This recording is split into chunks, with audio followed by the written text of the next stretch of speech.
اللہ نے تمہیں پیسے دیے ہیں, نئی گاڑی تم نے خریدی ہے, چھوٹے بچے کا جوتا کیوں باندھ دیا آگے تم نے؟ جوتا باندھنے سے اگر یہ ایکسیڈنٹ سے, حادثے سے گاڑی بچ سکتی ہوتی ہے تو پھر پاکستان کے جتنے پی آئی اے کے جہاز ہیں سب پر باندھ دینا چاہیے, سب پہ جوتے لٹکے ہوئے ہیں. عجیب تم نے فلسفہ تراشا. کسی نے جو ہے وہ کالی رنگ کی پٹی باندھ دی نیچے, اس سے اس کو نظر نہیں لگے گی. گھوڑے کے پاؤں کے نیچے جو کھری لگی ہوئی ہوتی ہے, کچھ لوگوں نے اپنے گھروں میں وہ باندھی ہوئی ہوتی ہے کہ اس سے ہمارے گھر کے اندر کوئی مصیبت نہیں آئے گی, کوئی تکلیف نہیں آئے گی. کسی نے ہنڈیا اپنے گھر کے اوپر الٹی رکھی ہوئی ہوتی ہے, یہ ہنڈیا بچا لے گی. اور میاں ہنڈیا کیا بچائے گی تجھے؟ اللہ کے قہر سے کچھ نہیں بچا سکتا. جب تمہارے اوپر کوئی مصیبت نازل ہونی ہے تو کچھ نہیں بچا سکتا. اگر بچنا چاہتے ہو تو پھر اللہ سے استغفار کرو, اللہ تعالیٰ کی تسبیح کرو, اللہ کی تحلیل کرو, میرے حضور پہ درود پڑھو, پھر دیکھنا کہ مصیبتیں ٹلتی ہیں یا نہیں ٹلتی. تو یہ خام خواہ کے رکیے, اور یہ عامل لوگ جو ہیں ان کا تو کام ہی یہی ہے. ان کا کام چلتا ہے لوگ ذوف الاعتقادی میں مبتلا رہے ہیں, اور یہ کہہ دیتے ہیں کہ آپ کے خاندان میں ایک منحوس عورت ہے, یہ اس کا کیا ہوا ہے, تو کوئی نہ کوئی منحوس تو پہلے ہی انہوں نے طے کر رکھی ہوتی ہے, فوراً ذہن وہاں جا کلک ہو جاتا ہے. اس کا نون سے نام شروع ہوتا ہے, اس کا کاف سے نام شروع ہوتا ہے, اس کا جیم سے نام شروع ہوتا ہے, تو پورے خاندان میں کسی کا نام کاف, نون یا جیم سے تو شروع ہوتا ہی ہوگا, یا دوستوں میں, تو فوراً ذہن جو ہے ادھر منتقل ہو گیا. اب یہ بابا جی نے بتا دیا ہے, ہاں ہاں ہاں اس نے یہ بات کی تھی, کچھ باتیں یاد آنے لگی, اس کاف سے شروع ہونے والے نام کے ساتھ نفرت پیدا ہو گئی. اس بابے نے نفرت کا کاروبار کیا. اس نے تو 100 روپے 200 روپے لے لیے, لیکن دو انسانوں کے اندر نفرت ڈال دی. اس کا گریبان کل قیامت کے دن پکڑا جائے گا. ان ملنگوں کے پاس, ان ذوف الاعتقادی کو پھیلانے والوں کے پاس کبھی نہ جاؤ. تمہیں مصیبت پڑی ہے, تمہیں لگ رہا ہے کہ شاید میرے اوپر جادو ہے, تو پڑھو نا سورہ بقرہ, جادو جڑ سے اکھڑ جائے گا. 40 دن اپنے گھر میں سورہ بقرہ پڑھو, برکت ہوگی. کہتے ہیں مولوی صاحب 40 دن تو نہیں پڑھی جا سکتی, 2.5 پارے, ہمیں کوئی تعویذ ہی کرتے ہیں. ہم شارٹ کٹ چاہتے ہیں نا, روزانہ صبح 2.5 پارے سورہ بقرہ پڑھے, یہ تو ہم سے نہیں پڑھی جائے گی, تو آپ کوئی تعویذ ہی لکھتے ہیں.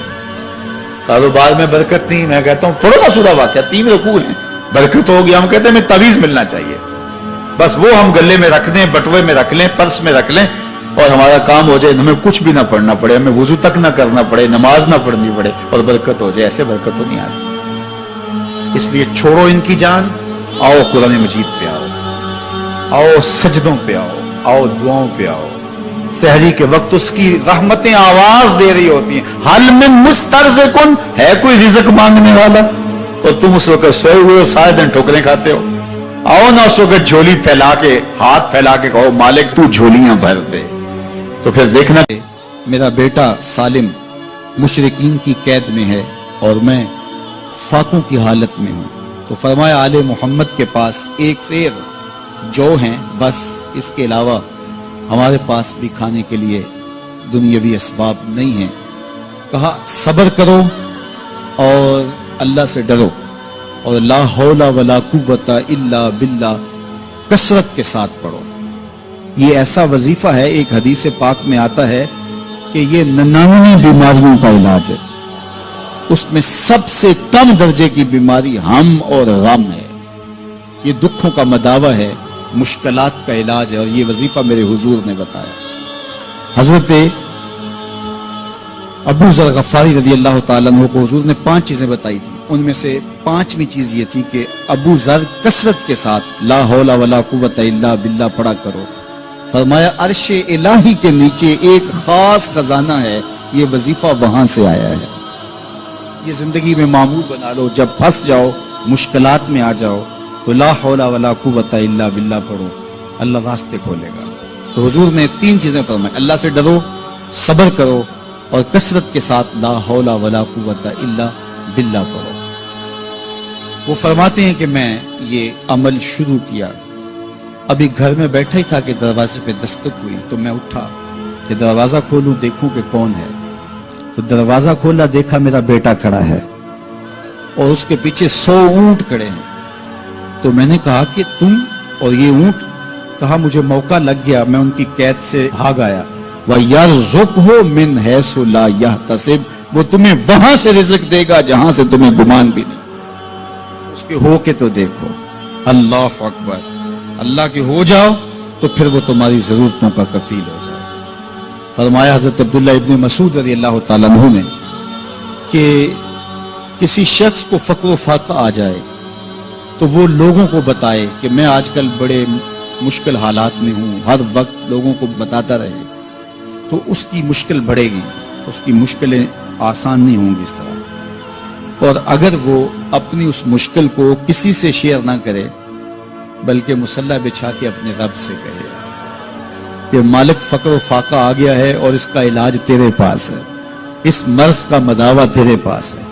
تو حضرت عبداللہ ابن مسعود فرماتے ہیں کہ رسول کریم نے فرمایا جلد یا بدیر اللہ اس کو مالا مال فرما دے گا۔ یہ بھی کبھی کر کے دیکھو، مشکل آ جائے، فاقہ آ جائے۔ اور قرآن مجید کا دل سورہ یاسین ہے، جس نے ایک مرتبہ سورہ یاسین کی تلاوت کی اللہ 10 مرتبہ قرآن پڑھنے کا ثواب عطا کرے۔ اور کتنا بڑا اجر ہے، آپ ایک سال میں بھی شاید 10 قرآن مجید نہ ختم کر سکیں اور سورہ یاسین پڑھیں تو 10 مرتبہ قرآن مجید پڑھنے کا ثواب نصیب ہوگا۔ تو اپنی صبح کا آغاز سورہ یاسین سے کیا کریں، نماز فجر کے بعد اشراق تک سورہ یاسین پڑھ لیا کریں۔ سورہ یاسین اگر آپ پڑھ کے اپنے دن کا آغاز کرتے ہیں آپ کا سارا دن خیر سے گزرے گا۔ اس دن اگر کاروبار کریں گے تو برکت ہوگی، اس دن بہت ساری بیماریوں سے، آفات و بلیات ارضیہ اور سماویہ سے بچے رہیں گے، لوگوں کے شر سے، حادثات سے محفوظ رہیں گے۔ میرے حضور نے ارشاد فرمایا قرآن مجید میں ایک سورت ہے جس کی 30 آیات ہیں، اگر کوئی شخص اس کی تلاوت کرتا ہے تو وہ سورت پڑھنے والے کی شفاعت کرتی ہے اور اتنی بار شفاعت کرتی ہے کہ اس کو بخشوا کے چھوڑتی ہے۔ وہ سورت کون سی ہے؟ وَهِيَ تَبَارَكَ الَّذِي بِيَدِهِ الْمُلْكُ، یہ سورۃ الملک ہے، 30 آیتیں ہیں۔ جو شخص اس کی تلاوت کرے یہ اتنی بار سفارش اللہ کی بارگاہ میں کرتی ہے کہ اپنے پڑھنے والے کو بخشوا کے چھوڑتی ہے۔ تو اپنے دن کا آغاز سورہ یاسین سے کریں اور اپنی شب کا آغاز سورہ ملک سے کریں۔ سونے سے پہلے سورہ ملک کی تلاوت ضرور کر لیں، انشاءاللہ اس سے رات برکت سے گزرے گی۔ جس نے ایک دن میں 100 مرتبہ سبحان اللہ و بحمدہ پڑھا، کتنی مرتبہ؟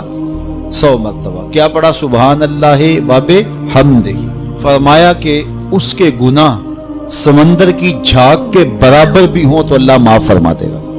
تو یہ اپنے وظائف میں شامل کر لیجئے، سبحان اللہ و بحمدہ۔ اور حدیث بخاری ہے کہ 2 کلمے ایسے ہیں جو اللہ کو محبوب ہیں اور زبان پر مشکل نہیں، زبان پر بڑے آسان ہیں، اور جب میزان پہ رکھے جائیں گے تو پلڑے کو جھکا دیں گے، بڑے بھاری ہیں میزان پہ۔ وہ 2 کلمے یہی ہیں، سبحان اللہ و بحمدہ، سبحان اللہ العظیم۔ تو اگر اس کو 100 مرتبہ روزانہ پڑھے تو سمندر کی جھاگ کے برابر بھی گناہ ہو تو اللہ معاف فرما دیتا ہے۔ اللہ فرماتا ہے ما یفعل اللہ بعذابکم، وہ تمہیں عذاب دے کے کیا کرے گا؟ ذرا لہجہ دیکھیے، ذرا انداز، ما یفعل اللہ بعذابکم، وہ تمہیں عذاب دے کے کیا کرے گا؟ تم اس کی مخلوق ہو، اپنے دستے قدرت سے اس نے تمہیں بنایا ہے، تو وہ تمہیں عذاب دے کے کیا کرے گا؟ اس کی ضرورت نہیں ہے کہ تمہیں عذاب دے، نہ اس کی چاہت ہے کہ تمہیں عذاب دے، کوئی خود چھلانگے لگائے تو اس کی مرضی۔ فرمایا کہ ما یفعل اللہ بعذابکم، وہ تمہیں عذاب دے کے کیا کرے گا؟ ان شکرتم و آمنتم، اگر تم شکر ادا کرو اور ایمان لاؤ تو وہ تو قدردان ہے جو کوئی اس کا شکر کرتا ہے اور جو اس پر ایمان لاتا ہے۔ تو اللہ اس کے لیے عذاب نہیں رکھا، اس کے لیے رحمتیں رکھی ہوئی ہیں۔ تمہیں دستے قدرت سے بنایا ہے اور وہ تمہیں خوش دیکھنا چاہتا ہے، تمہیں خوشحال دیکھنا چاہتا ہے، تمہیں سرشار دیکھنا چاہتا ہے، تمہیں نہال دیکھنا چاہتا ہے، تمہاری زندگی کو خوشگوار دیکھنا چاہتا ہے۔ تم نے اپنے آپ کو خود اپنے اعمال کی وجہ سے مصیبتوں میں ڈالا ہے، تو کہا شکر کرنے کی عادت ڈال لو، دیکھنا پھر اللہ تعالیٰ جل شانہ کی رحمتیں تمہارے اوپر کس طرح اترتی ہیں، اس کی نوازشیں تمہارے اوپر کیسے برستی ہیں۔ توکل اگر ہم سیکھ جائیں تو توکل ایک ایسی دولت ہے کہ جو خوشحال زندگی کی ضمانت بنتی۔ جب ہم اللہ پر توکل نہیں کرتے اور ہم سمجھتے ہیں یہ سب کچھ ہماری محنت کا نتیجہ ہی ہوگا، اور نتیجہ جب نہیں آتا تو پھر ہم بے چین مضطرب ہو جاتے ہیں، اور جب ہم اس پہ توکل کر لیں تو پھر ہمارا صرف اتنا ہی کام ہے کہ میاں ہم یہ کام کر رہے ہیں، بس یہ حکم، ہم بیج بو رہے ہیں، بس یہ حکم ہے اور بو رہے ہیں، باقی اس پہ بھروسہ ہے، یہ کام اس کا ہے کہ اس نے اس کو اگانا ہے، اس کے اوپر پھل لگانے ہیں۔ تو جب اس پہ توکل ہو جائے تو بندہ سوکھا رہتا ہے، ورنہ بندہ مشکل میں مبتلا ہو جاتا ہے۔ بسا اوقات ایسا ہوتا ہے کہ بندہ ایک منصوبہ تیار کرتا ہے، اس کا عملی نتیجہ اس کو سامنے نظر آ رہا ہوتا ہے، لیکن نتیجہ بالکل الٹ جاتا ہے۔ سید علی المرتضیٰ فرماتے ہیں میں نے اپنے ارادوں کی شکست سے ہی اپنے رب کو پہچانا ہے، کہ میں ایک منصوبہ تراشتا ہوں کہ یہ اور یوں ہوگا اور وہ ہونا چاہیے، لیکن نتیجہ وہ نہیں آتا، تو کوئی طاقت ہے اس کا جو نتیجہ بدل دیتی ہے۔ تو بندہ اس طاقت پہ یقین کرتے، اس پہ توکل کر کے جو ہے وہ اس پہ بھروسہ کر لے تو زندگی سوکھی ہو جاتی ہے۔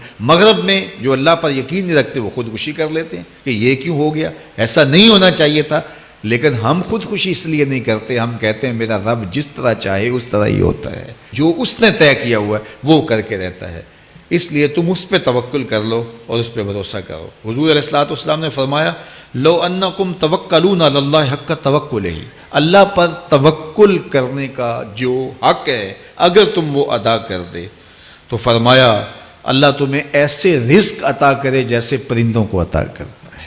ہمارا تو کاروبار ہے، یہ فیکٹری ہے، یہ دکان ہے، یہ ہماری نوکری ہے، ہم نے یہاں سے کمائی کرنی ہے۔ پرندوں کا کوئی کاروبار نہیں ہوتا، کوئی نوکری نہیں ہوتی، کوئی ٹھیا، کوئی اڈا نہیں ہوتا جہاں جا کے انہوں نے رزق کے لیے کوئی آغاز کرنا ہوتا ہے، بلکہ حضور نے فرمایا تغدو خماسا وتروح بطانا، جب وہ صبح گھر سے نکلتے ہیں تو خالی پیٹ نکلتے ہیں اور انہیں کوئی اپنی منزل کا تعین نہیں ہوتا، جدھر خیال آیا اڑ گئے ادھر، لیکن کبھی ایسا نہیں ہوا کہ شام کو خالی پیٹ واپس آئے ہوں، کہا وہ پیٹ بھر کے آتے ہیں۔ باہو بولے بن توکل پنچھی اڑ دے، خرچ نہ پلے زیرا ہو، جب گھر سے اڑتے ہیں تو ان کے پلے نہ کوئی خرچ ہوتا ہے، نہ راس المال ہوتا ہے، نہ کوئی اوزار ہوتے ہیں، نہ کوئی ہتھیار ہوتے ہیں، کچھ بھی نہیں ہوتا، یوں ہی گھر سے نکلتے ہیں، کبھی بھی خالی پیٹ نہیں آئے۔